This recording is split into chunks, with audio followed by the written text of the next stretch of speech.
Welcome to The Last Word, brought to you by Montgomery Bank, and I'm David Jenkins, once again, joined by Chris, the alpaca farmer Popes. And Chris, I heard you and the alpacas are one. They're spitting on you and everything, just like Forget exotic farm life. I don't get it. Why do we need alpacas? What's their purpose? To spit on people? Sure. I've known alpacas, Okay, there's a story. Went to the Azalea Dogwood Festival. Great time. I think it's a Dogwood Azalea Festival. Dogwood Azalea Festival. Same thing. Whatever. First time I've ever been there. I live 15 minutes away, and it's the first time I've ever been there. Great place. I took the kids, had a blast. Went to the petting zoo. Wrong choice to go to the freaking petting zoo. I got this carrot. You pay $1 for a carrot, for a bucket of carrots, like a little pack of carrots. I have fed the animals before, yes. Pay $1. Apparently, you pay $1 to get just harassed. Apparently. So I take this carrot and it's like, okay, hey, carrot, alpaca. Sure. Seems like a good match, right? Here you go, alpaca. It just spits right all over my hand. I think alpacas like oats and stuff, don't they? Those little oat things. And that's exactly what he spit on my hand. It wasn't icky or like, snotty or anything. It wasn't spit. It was like oats. Like it felt and looked like sawdust. Maybe he was just spitting the oats out so you get the carrot. I guess, but then after that he looked really mean. Like everybody started backing away from the alpaca after that happened. So you scared the alpaca? No, I warned the other patrons at the petting zoo to stay away from the alpaca. They probably put that alpaca down now, and you're probably going to be good. Some meal. Good. That's not cool. That's what poor alpacas serve no purpose. What purpose? Give me one good thing that an alpaca does to provide human life. I don't know, but exactly. I'm sure some of our viewers can send you something and let Please let do. You know I'm interested. I'm interested. All I know is they spit on people. Okay, this is a sports show, so we're going to get back on sports. Is that okay? Or whatever. Stupid alpacas. All right, let's go. Oh, well, okay. We do have some breaking news. We do. The Dexter basketball coach has resigned, Rob Nichols. He'd been there since, 2007, 2008 season. As the head coach. He'd been there previously before that as an assistant, and he resigned on Tuesday. And so a lot of speculation as to who the new coach is going to be. We both heard the same names: Brett Hale, Josh Dowdy. Josh Dowdy's currently the junior high coach there. He was actually graduated in '93, a year behind me in school, and former head coaching experience. Advanced at Puxico, Advanced, things like that. Brett Hale, former star at Dexter, graduated there in 2001, I believe. He's coached at Farmington, coached at Bismarck this last season, resigned the Bismarck position earlier this month, and to my knowledge, has not named where he's going. I heard he does have a job, but I don't know where. Maybe that job's Dexter. Yeah. I think either one would be a great hire, but I think to get Brett Hale, that's an impact hire. They seem to have an inside track, really. I mean, Dowdy, he's already there. He's in place. He kind of knows the system, knows the kids already. He's built a repertoire with that junior high program already. But then you have Brett Hale, who was kind of the sexier pick, I think, if you want to look at it that way. He's all-state.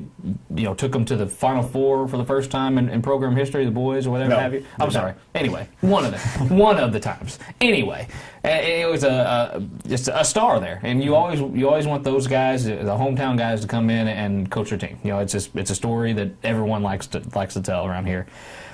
I don't. My gut kind of says Hale in this position. I mean, it's kind of the perfect marriage, it seems like. And nothing against Dowdy at all. He's a great guy. He's a great coach. I've worked with him before in the past, but he's just, I don't know, just something to me just says Brett Hale in this one. I think you can't go wrong with either one. Brett Hale, obviously, like you said, is a sexier pick. He coached at Farmington, never lost a conference game up there at Farmington. I think he was 52-31. Took over a Bismarck team this last season. They lost 8 players from the year before. Didn't have a whole lot back. Not much expected. They went 14-11. He can bring some excitement, some outside excitement that hasn't been there for a while. His dad kind of, whenever he coached there back in the... I forgot to mention that, yeah. His dad was there in the late 90s, early 2000s. And matter of fact, 2001 was his last year, I think. And he brought in that same kind of excitement, the same kind of, there was a buzz around the basketball program. The buzz kind of continued for a few years under Coach Seitz, but since then it's kind of went away. You want something. You want somebody in there to get I said earlier this year in a show, you want some excitement around that program. There just doesn't seem to be any excitement within the program, and Coach Nichols was a great guy. I mean, he's one of the nicest people you're going to meet. but the excitement just wasn't there for one reason or another. And not putting the blame on him, you can't win with no talent. But at the same time, a new coach coming in might get some excitement, might get some other players out. So Hale would be my pick, but you can't go wrong with Josh Dowdy either. Josh, he won at Puxco, he won at Advance. So he's a proven winner also, and has done a great job with their junior high program last couple of years. So, and he knows the kids. So either way, I think they're going to be better in the future. I think this Brett Hale will just provide that shot in the arm. I just really do. It just kind of re-energize that program a little bit, because there's Dexter, they dropped out of the SEMO conference tournament. They're not a Class 4 District 1 contender. They need something, and I'm not sure. Dowdy would provide us something, but Hale would provide a bigger something. Right. in that, just in that excitement, purely based on the excitement level that would be around the Dexter program after the hire. Either way, with either coach, I think it's a great hire. Yeah. I really do. Those are the two names that we're hearing right now. Of course, it just came open, so unless they've talked to somebody already and have it in place, and there's going to be a process, and there may be some other big coaches come along, but I think if either one of those two coaches are interested, I think Dexter's got to take a long, hard look at them and really needs to consider them. There's a lot of other jobs starting to open up. This is kind of the season when coaches start to put in a resignation. Clarkton, their coach Dustin Ferguson, he went to Hayti. Hayti, I believe, didn't offer their coach a contract, or there's something there. So Dustin Ferguson coached 1 year for Clarkton. He goes to Hayti. I've heard he was coming back to Clarkton. Maybe he's a principal there. He's principal there, coaching experience, obviously. So that wouldn't hurt them. Leopold's open. Notre Dame already has had a coaching change. Kevin Roberts went to St. Dominic, I believe, in O'Fallon, and was replaced by Paul Unterreiner, his assistant. And they should have a very good team this year coming up, so it's a good situation for Unterreiner. I heard Kelly is open, so a lot of positions that are coming open right now. A lot of positions, and the one that's the Ferguson move, him going to Hayti, who goes up to Class 3 now. It's going to be tough. A tough first year in the Class 3. Of course, I think they're still in the district with New Madrid and Colorsville. Charleston is now out of that district, but going from Class 1 to who was a Class 2, now they're Class 3. It's just going to be a little tougher for him, I think. But Hayti, they got at least one of the Burden kids back this coming year, and that's going to be exciting. And they have a lot of talent usually on that. They're a couple years removed from finishing third, I think, in the state. Right. And they're always going to be a tough team. But I think that move is kind of an interesting one, just to see what he can do with a bigger school. Right. You can win at Hayti. Yeah. You can win at Hayti year in, year out, especially if you get in those younger groups and get them. And they do have some talent coming back. They were close to that line, so you may not be in Class 3 for very long. Yeah, you may drop back down to Class 2, and I think they pay their coaches well there. It's probably a pay increase. It's probably it's a good move. You go into a bigger program. Clarkton, if they were to get Hebe, that's a huge get for them if he wants to come back and coach. Otherwise, I'm sure that with Hebe and Beckwith, Delaney Beckwith, I believe is their superintendent. That's two proven coaches right there to help. Coaches with a lot of experience underneath the belt. They can come back and coach a district championship team, or can help a new coach that comes in. Like Dustin Ferguson came in; it was his first year coaching. I'm sure he had some help from both of them. So Clarkton's a good situation to land in. Leopold's the one that kind of intrigues me a little bit. They've had some success the last few years. I don't think they've ever won a district title that I can remember. That's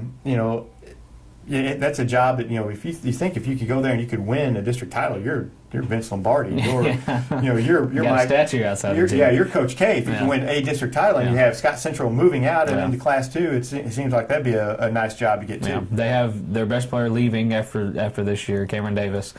But Leopold just seems to always be there. They're not a powerhouse program by any means, but they always seem to have, be competitive. Right. They're never a team that's getting beat by 50 each and every Exactly. And like you said, with Scott Central moving out of their district now, that district is completely up for grabs. And, hey, if Hale doesn't get a Dexter job, would a Leopold job maybe interest him in that way? Small school, closer to home, maybe. I don't know. Maybe. Who knows? Yeah. But I tell you what, I admire any of these coaches though that are taking these jobs and stuff, because coaching today is tough. Because no doubt. Yeah. The worst thing that happened to the newspaper and to coaching is the internet. Because now everybody and their brother is criticizing you, and apparently every parent who ever has touch the basketball can now coach basketball. Yeah. You know, I know that there's a situation kind of close to us that there's several situations we've heard of like this, though, that where, you know, a parent runs for school board or tries to get a coach out because they can coach they coach a team in the summer and they win in the summer. Well, you know, so obviously they know how to coach. Yeah. Well, we coach 3rd and 4th grade. I don't see us trying to coach a high school team. We could speak for yourself. Yeah, well, not me. There's a big difference. I mean, there's so much more that goes on than coaching on Tuesday and Friday nights. I mean, there is. There's clinics you go to. You work in there's summer workouts. There's all kinds of stuff that you go in and you got to manage a budget for crying out loud. I mean, you got to. There's so much that goes into. People just see what's on the court, and they think it's so easy to do and just tell that kid to do that. It's not. I mean, it's right. a whole different ball game, especially when you get around the SEMO Conference basketball. When you're talking about those are high-profile jobs around here. Not many people realize, they coach at this school. It's a big thing, especially Sykeston is statewide is known as a premier basketball program, and Coach Greg Hollifield, who does a tremendous job, is the head of it. I mean, that's high. That's just about as high profile as you get it as far as prep sports go around here. And it's tough. And it is. And you know what? But these parents think that they can. You hear all the time on the. We hear it all the time. Hey, why aren't you playing man to man, or why aren't you doing this? Because they know so much more than the coach does. I mean, obviously they know more. Yeah. Because they coach in the summer, or they coach. They coached their kid when he was in 5th grade or whatever, and they didn't lose a game. Yeah. Well, that doesn't make you a good coach. And there's more than just teaching somebody, hey, you can play a 2-3 zone. Yeah. There's a lot to it, like you said, and I feel sorry for some of these coaches, in the pressure that they're under, and it's you just try to do the best you can with the kids, and it's nice seeing even Coach Nichols at Dexter, he's stepping down. There's a lot of pressure on him, and it's one of those situations where I'm sure those kids are better off for him coaching them, but at the same time, there's a lot of pressure on him, and he didn't want to deal with it anymore. And I don't blame him. The bottom line is, there's going to be pressure if you're not winning, and winning cures a lot of things, and it's in all levels of and sports. In some cases, even when you win, you're not winning enough. And a lot of these programs, the fans feel entitled that they feel that they should be. Well, we should be in the Final Four every year. We should be district championship, and that's just not the way it works. Yeah. And while we're on the subject of coaches, congratulations to Coach Hollifield, who was recently named to the Hall of Fame, and which is a great honor and well deserved. He's really turned his basketball program around at Sykeston, and they just have things they just reload it each and every year. And as far as Sykeston history goes, there's maybe a couple years where they can kind of hang their hat on and say, yeah, that was a great year, but he has turned a kind of a non-basketball basketball wasn't a thing until he got there, and he has turned this into a statewide recognized program, and it's, like I said, kudos to him, deserving, great guy, great coach, all the way around, class act all the way around. And all-time winningest coach at Sykeston, and they have never had a series of years of success that they have had the last 10 years. Nothing has rivaled this ever. and so congratulations to him, another Hall of Fame coach. Just a lot of Hall of Fame coaches from Southeast Missouri. Great hotbed of basketball, if you will, in Southeast Missouri, and coaches get honored a lot. And it's Coach Hollifield is just the latest. Also, congratulations to Hannah No and JT Jones. JT Jones just learned that today. He's signing as a preferred walk-on with SEMO. Congratulations to him. And Hannah No is going to go to SEMO as well to play basketball. Officially signed there today. It's like Jones is revisiting the old teammate Will Hollifield. Is going to be there, and one of those things. So congratulations. I love seeing the local kids go on to the next level, but I even more like it whenever they're close and you can go see them. I love going to SEMO games. I'm an alum, so I love watching watching their games. That just is another reason for me to go up there and watch it. And now go watch the girls' games too, because you have Hannah No there. So that's outstanding, and just couldn't be happier for for those two, and making Southeast Missouri proud for what they've done this year. No doubt. I'm sure there'll be some other signings. I know some Scott Central girls signed as well to play at Shawnee, which is Abby Ross and Darian Ditto signed. Michaela Blissett's also signing with a Christian college in Tennessee that I cannot think of the name of right now, but she will be signing there. And you had Dexter's Paige Patterson, and Allison Gerald. They're going to Evangel. Allison Gerald went to Evangel, and Erica Cobb's going to Three Rivers. Another one staying close, and I've always thought she had the greatest upside of everybody because she can do so many different things, and she's going to be an outstanding player for Three Rivers. They got a real good player in her, and of course Hannah No, we know what she can bring. She's an outstanding player. it's going to be going to SEMO. So, Tons of kids is going, and I could talk all day, but we're running out of time. Yeah. So we got to wrap it up. Charlie's saying, let's go. We got to get it going. Yeah, speaking of Charlie, we're not going to have a show next week because our cameraman decides he's going to Las Vegas, and he's not. He's doing taking us. He's we could do a show on location in Las Vegas. Doing this, everybody would watch it. We could film it from the casino pool. Double down.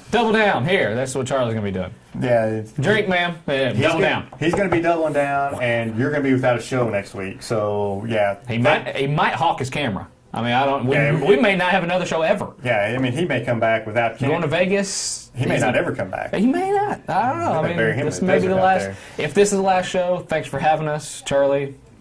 Yeah. Thanks for taking us to Vegas with you. That's just something's not right about that. But whatever. So we'll be off. So we'll be off next week. We'll be back the following week, and we'll talk about maybe.